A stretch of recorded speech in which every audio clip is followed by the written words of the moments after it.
Hi viewers, welcome back to Ayudham Arivom. Operation சிந்தூருக்கு பிறகு இந்தியாவின் ஆயுதங்களா இருந்தாலும் சரி, இல்ல அதை உருவாக்கும் தொழில்நுட்ப முறையா இருந்தாலும் சரி, அதன் மீதான உலகத்தின் பார்வை இப்ப மாறி இருக்கு அப்படின்னே சொல்லலாம். இல்லைன்னா இஸ்ரேல் மாதிரியான நாடுகள்ல நமக்கு ஆயுதத்தை உருவாக்கும் ஆர்டரை கொடுப்பாங்களா?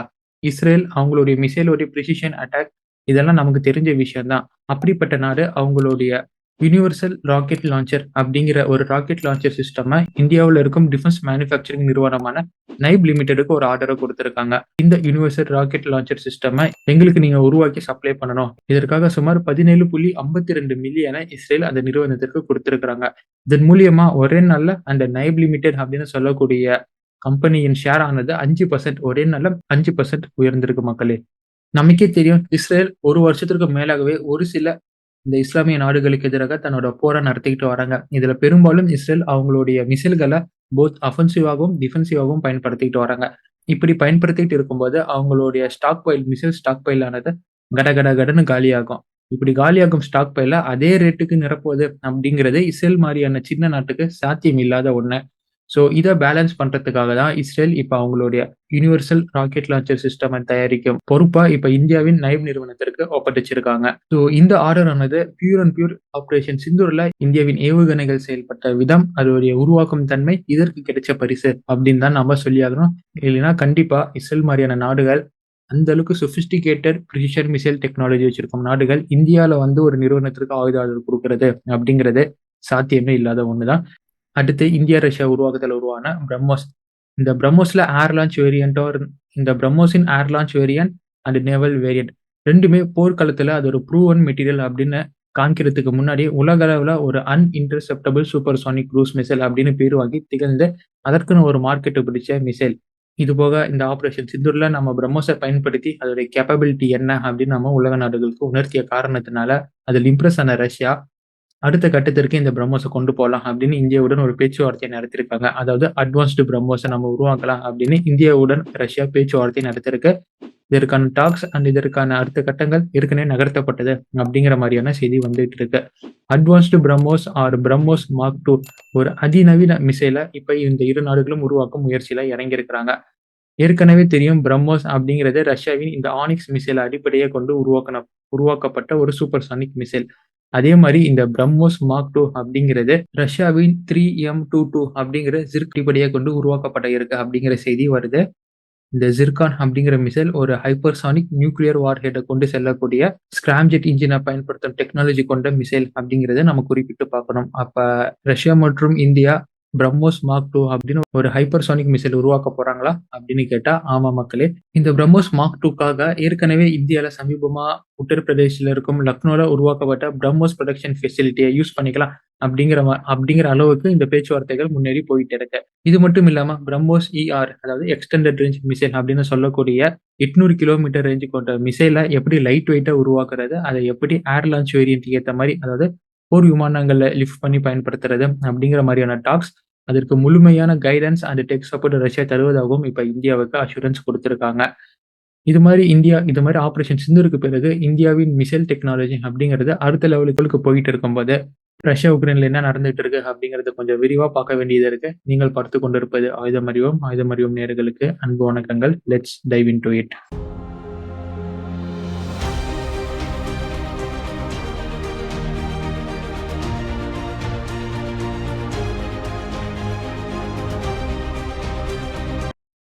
உக்ரைன் கான்ஃபிளிக்ட் அப்படின்னு பார்த்தோம்னா மிகப்பெரிய சம்பவத்தை ஜெலன்ஸ்கி சைலண்டா செஞ்சு வச்சிருக்காரு. மே 20 ரஷ்ய அதிபர் புட்டினும் அவர் கூட செர்கி கெரேவ்கா அப்படிங்கிறவரும் பயணம் பண்ணியிருந்தாங்க. எங்கன்னா குர்ஸ்க்கு. இந்த செர்கி கெரேங்கா யாரு அப்படின்னு கேட்டீங்கன்னா ரஷ்யாவின் first deputy chief of staff தான் இவரு. இந்த விஜயம் புட்டினுக்கு எவ்வளவு முக்கியமானது அப்படின்னு பார்த்தோம்னா உக்ரைனின் படைகள் முழுமையா விரட்டி அடிக்கப்பட்டதுக்கு பிறகு குர்ஸ்க் முழுமையா ரஷ்யாவின் கண்ட்ரோலுக்கு வந்த பிறகு ரஷ்யாவின் அதிபர் புட்டின் நடத்தும் முதல் பயணம் இதுதான். இந்த பயணத்துல நேரா அவர் குர்ஸ்கி நியூக்ளியர் பவர் பிளான்ட்டுக்கு போய் அங்க நிலைமை எப்படி இருக்கு மற்றும் ஒரு சில இடங்களுக்கு போய் பாதுகாப்பை உறுதி பண்ணிட்டு மீண்டும் மாஸ்கோவுக்கு அவர் திரும்புறாரு. ஆனா இந்த பயணத்தின் போது ஜெலன்ஸ்கியின் குட்டிகள் ரஷ்ய அதிபரும் ஃபர்ஸ்ட் சீஃப் ஆஃப் ஸ்டாஃப் அந்த ஹெலிகாப்டர் குறி வச்சு ட்ரோன்களை ஏவி புட்டினை பூட்டத்துல ஒரு முயற்சி மேற்கொண்டதாக ரஷ்யாவின் ஏர் டிஃபென்ஸ் கமாண்டர் யூரி டோஷ்கின் இப்போ ஒரு பரபரப்பான செய்தியை வெளி சொல்லியிருக்காரு. கரெக்டா அதிபரின் ஹெலிகாப்டர் உக்ரைன் ட்ரோன் தாக்குதல் வட்டத்துக்குள்ள வந்ததற்கு பிறகு துரிதமாக செயல்பட்ட ரஷ்யன் ஏர்ஃபோர்ஸ் அதை கிளியர் பண்ணி புட்டின் மீதான அசாசினேஷனை அவங்க தடுத்திருக்காங்க.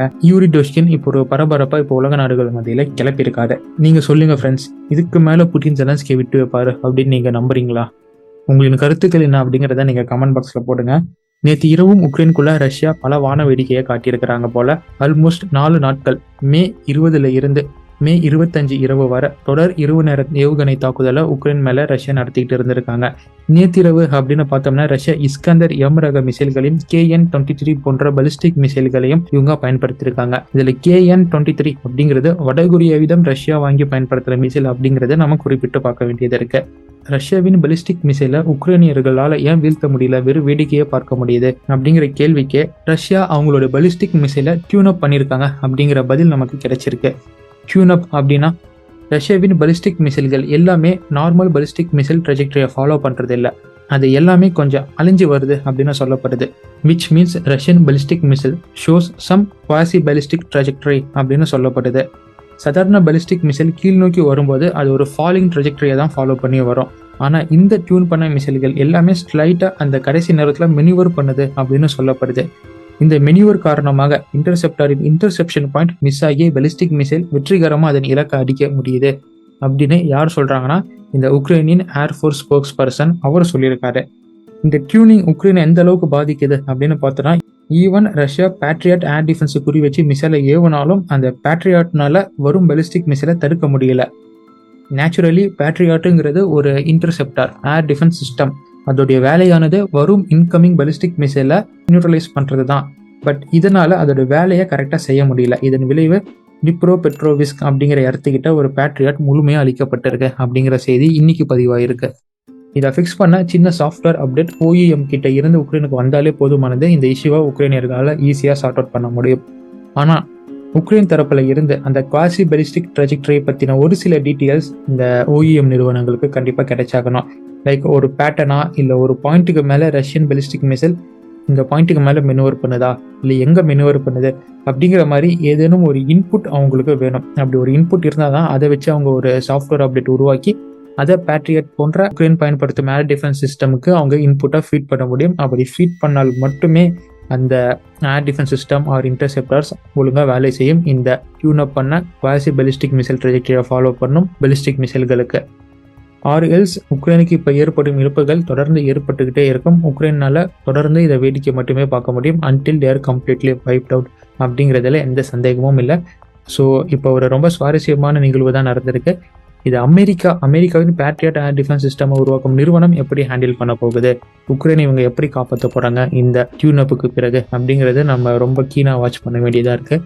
ஸோ தொடர்ந்து பார்ப்போம், ரஷ்யாவின் ஏவுகணை தாக்குதல் தொடருதா இல்லை இதை சமாளிக்க ஏதாச்சும் ஒரு வழிமுறையோடு உக்ரைன் வராங்களா, அமெரிக்கா அதற்கு உதவுறாங்களா அப்படிங்கிறத தொடர்ந்து ஃபாலோ பண்ணுங்க. ஆயுதம் அறிவோம் அப்படிங்கிற நம்ம சேனலில் இது போன்ற பல சுவாரஸ்யமான செய்திகளையும் நாம் தெரிஞ்சுக்கலாம். Until it's signing off from ஆயுதம் அறிவோம் and stay tuned for next video. நன்றி, வணக்கம்.